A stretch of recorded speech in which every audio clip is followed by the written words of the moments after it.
අහන්නකෝ නයනාගෙන් අහන්නකෝ බල්ලෝ ඉන්නවද කියලා. නැතු ඇති.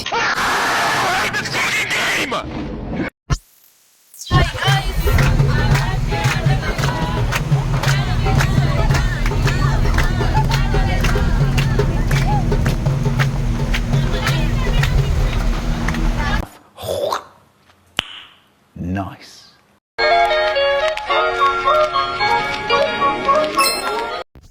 ඔයාලා දැනටමත් දන්නවා අපි මේ ෆීල්ඩ් ට්‍රිප් එක යන්න කොහෙද කියලා. ඉතින් වෙරළුගස්තැන්න කියලා කියන්නේ හරිම ලස්සන ගමක්. මාතලේ දිස්ත්‍රික්කයේ තමයි තියෙන්නේ. ඉතින් ඔයාලට අපිත් එක්ක ආවොත් බලන්න පුළුවන් වෙරළුගස්තැන්න කියන ගම්මානය කොච්චර සුන්දරද කොච්චර ලස්සනද කියලා. ඉතින් දිගටම මේ වීඩියෝ එකත් එක්ක රැඳිලා ඉන්න.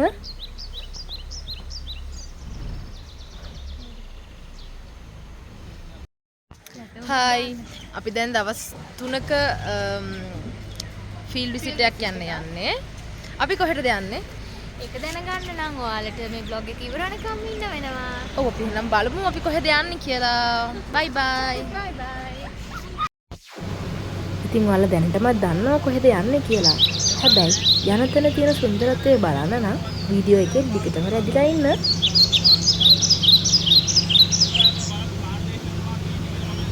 මාතලේ දිස්ත්‍රික්කය කිව්වම අපි කවුරුත් දන්නවා හරිම ලස්සන දිස්ත්‍රික්කයක් කියලා. මාතලේ කිව්වම ගොඩක් අයට මතක් වෙන විවස්ත. හැබැයි අපිට අවස්ථාවක් හම්බුණා වෙරළුගස්තැන්න ෆීල්ඩ් විසිට් එකකට යන්න.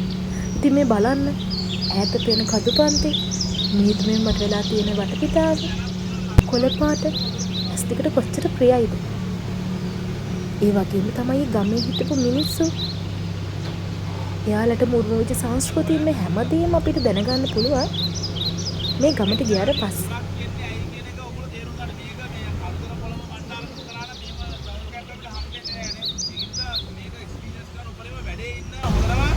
අනිත් දේවල් කරනවා වැඩේ ඉන්න ෆස්ට් ඇන්ඩ් ෆෝමස්ට් තින්.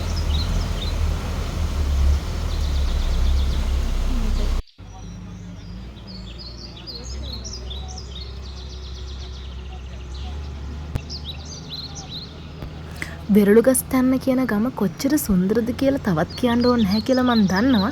මොකද ඒක බලන ඕනම කෙනෙක්ට පේන්න තියෙන කාරණයක්. මේ සුන්දරත්වය මැද්දේ අසුන්දර තැන් මිනිස්සුන්ට තියන්න බැරිද? අනිවාර්යයෙන්ම පුළුවන්. ඉතින් ඇහැට දකින්න තියෙන සුන්දරත්වය වගේම ඇහැට පේන්නේ නැතුව තියෙන දුෂ්කර කටුක අත්දැකීම් ගැන අපි අවධානය දෙන්න අමතක කරේ නැහැ.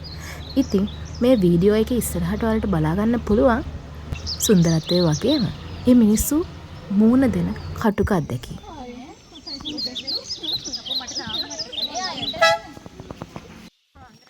ගමක් කිව්වම ගමක මූලිකම තැන තමයි පන්සල කියන්නේ. අර කතාවක් තියෙන්නේ ගමයි පන්සලයි වැවයි දාගබයි කියලා. ඉතින් ගම මූලික කරගෙන තියෙන පන්සල තමයි මේ වෙරළුගස්තැන්න විහාරය කියලා කියන්නේ. ඉතින් ඒකින්න ලොකු ස්වාමීන් වහන්සේත් අපිට සෑහෙන්න උදව් උපකාර කරා. සහ අපි නතර වුණේ අපිට නවාතැනක් ගන්න පුළුවන් වුණේ මේ පන්සල නිසා. ඒ වගේම තමයි පන්සල හිටපු ස්වාමීන් වහන්සේලා වගේම ගමේ හිටපු අම්මලා තාත්තලා මේ ඔක්කොම අපිට සැලකුවේ යාළගෙම දරුවන්ට වගේ. ඒ අත්දැකීම ඒ මිනිසුන්ගේ තියෙන ඒ ගුණවත්කම වචනවලට නම් පෙරලන්න මට තේරෙන්නේ නැහැ. ඒ තරම් ඒ ගම තරම්ම මිනිසුන්ගේ හිතුත් සෑහෙන්න සුන්දරයි.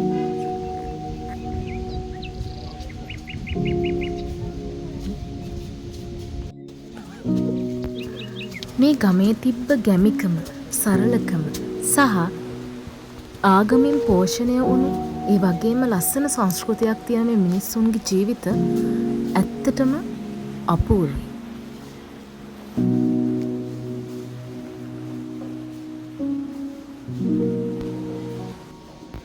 අපිව පිළි අරගෙන ඒ ගමේ මිනිස්සු අපිට දැක්වූ ආගන්තුක සත්කාරය ගැන නම් අනිවාර්යෙන් මතක් කරන්න ඕනේ.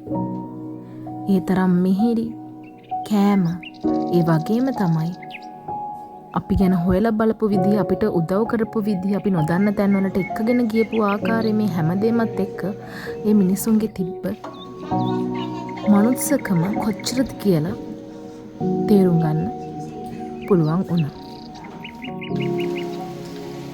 ඉතින් වැහිබර කාලගුණයක් තමයි තිබ්බේ අපි ගමේ සංචාරයේ යෙදෙනකොට. ඒ කෙසේ වුණත් වැස්සයි ගමේ සුන්දරත්වයයි අතර තියෙන්නේ අන්‍යොන්‍ය සබඳතාවක් කියලා මනවින් අවබෝධ වෙනවා. ඒක අපි අත්දැකීමෙන්ම දැකපු දෙයක්.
ඉතින් දැන් අපි ආවේ මේ ගමේ තියෙන ආරණ්‍ය සේනාසනයකට.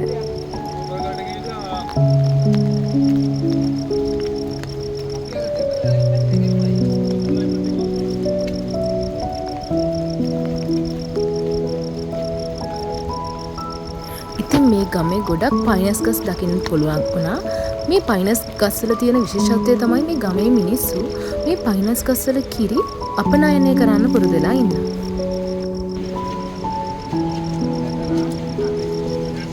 ස්වාමීනාදර වන්දනා කරන්න මෙහෙම ඔය කුඩ තත්තක දමලා එහෙනම් මෙහෙම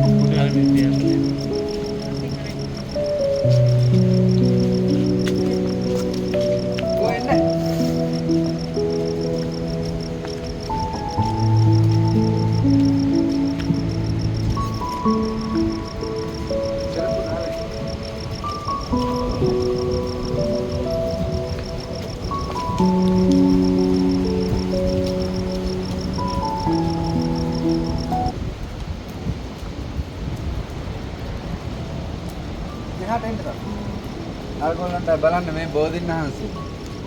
එන්නද මේ ගස්සේම ඔක්කොම ඔය පිටවල ඕකෙන් තමයි මේ සෝලා පද්ධති.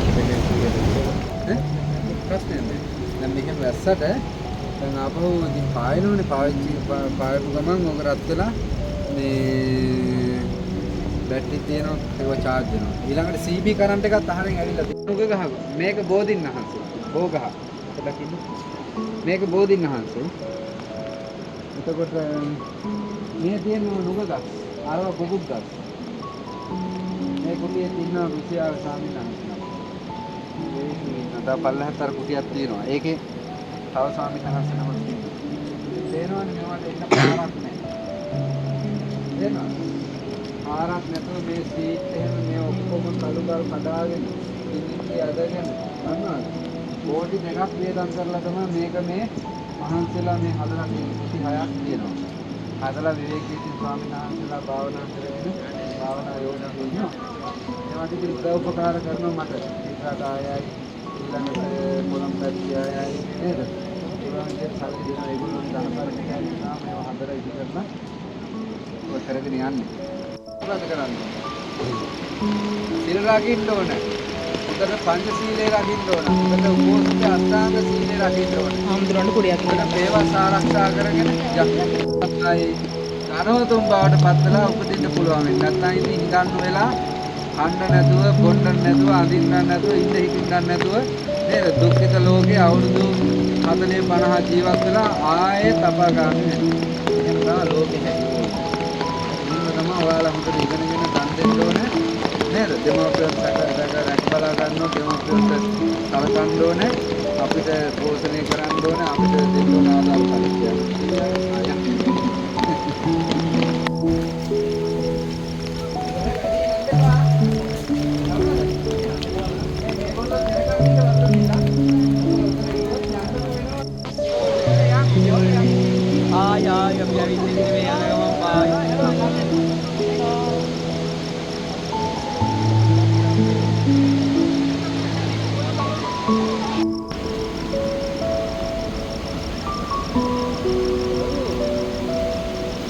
මේ තමයි ගම පටන් ගන්න තැන.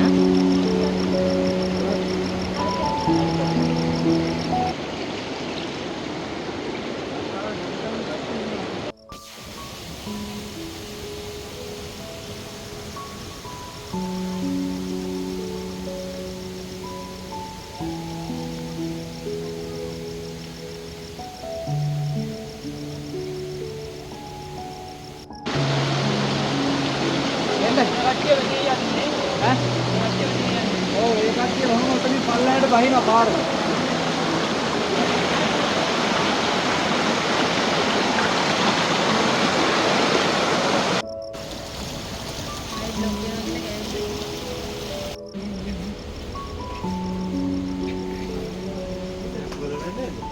ඔව් ඒක ඇත්ත රසුල.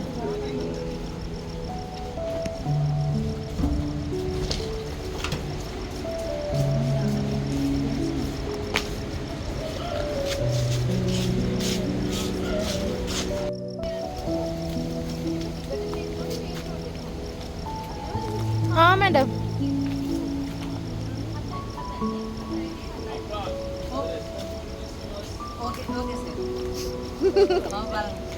මම බලන්න.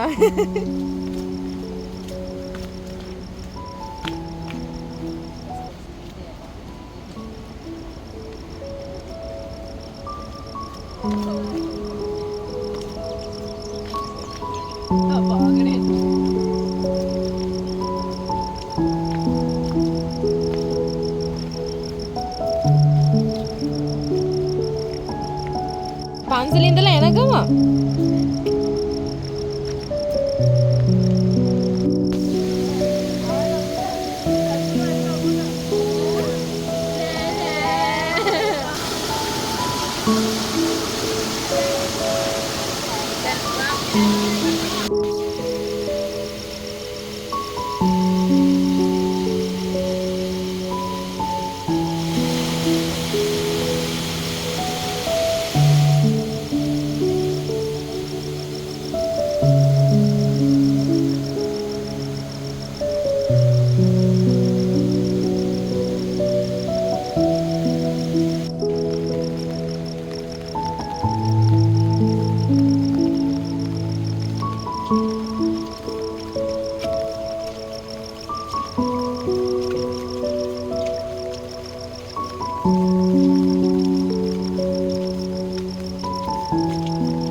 ඉතින් මේ අපි එන්න හදන දවස. දවස් දෙක මෙච්චර ඉක්මනින් ගියා කියලා හිතා ගන්නත් බෑ. ඉතින් ඔයාලට ආරාධනා කරනවා මේ ලස්සන හැබැයින් දකින්න මේ ගම්මානට ඇවිල්ලා යන්න එන්න කියලා. හරි ලස්සනයි. ඔයාලට පුළුවන් උදව්වක් තියෙනවා නම් අනිවාර්යෙන්ම මේ ගමේ පන්සලට ඒ වගේම ආරණ්‍ය සේනාසනයට ගමේ මිනිස්සුන්ට අර කරන්න.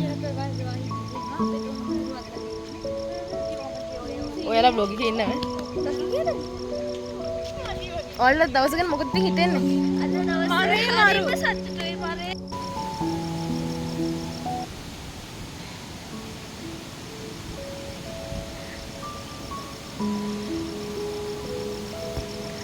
මේ ගම්වල ඇතැම් මිනිස්සු හනුමන් දෙවියන්ව අදහන.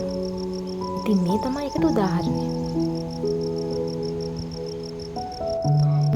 සංඝරත්නයේ ආශිර්වාදයෙන් ආරම්භ කරපු මේ ගමන අවසන් කරේ සංඝරත්නයේ ආශිර්වාදයෙන්.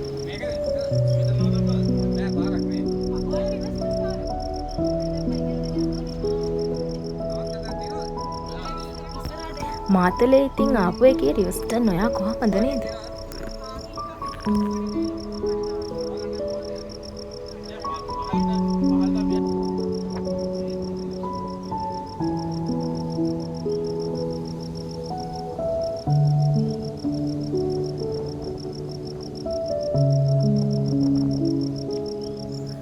ලංකාව කියන්නේ කොච්චර ලස්සන තැනක්ද?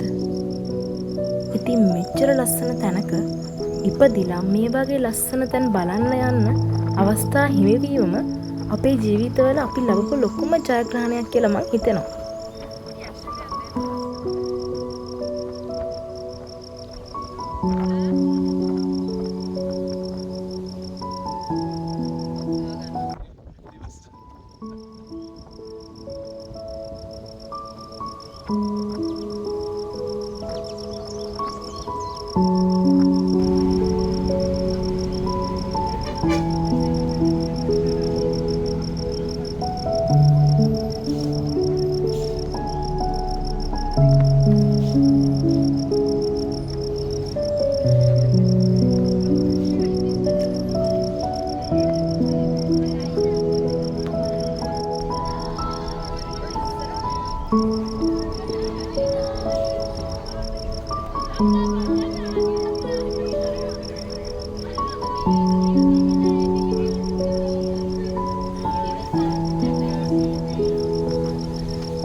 අවසානටම ගියේ කළුංග බලන්න.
Wait.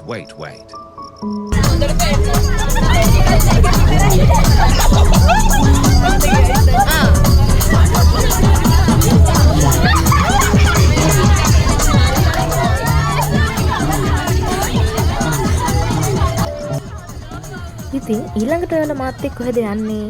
හොව් ඊට කලින් මාව subscribe කරලා මාත් එක්ක එකතු වෙන්න. ගිහින් එන්න.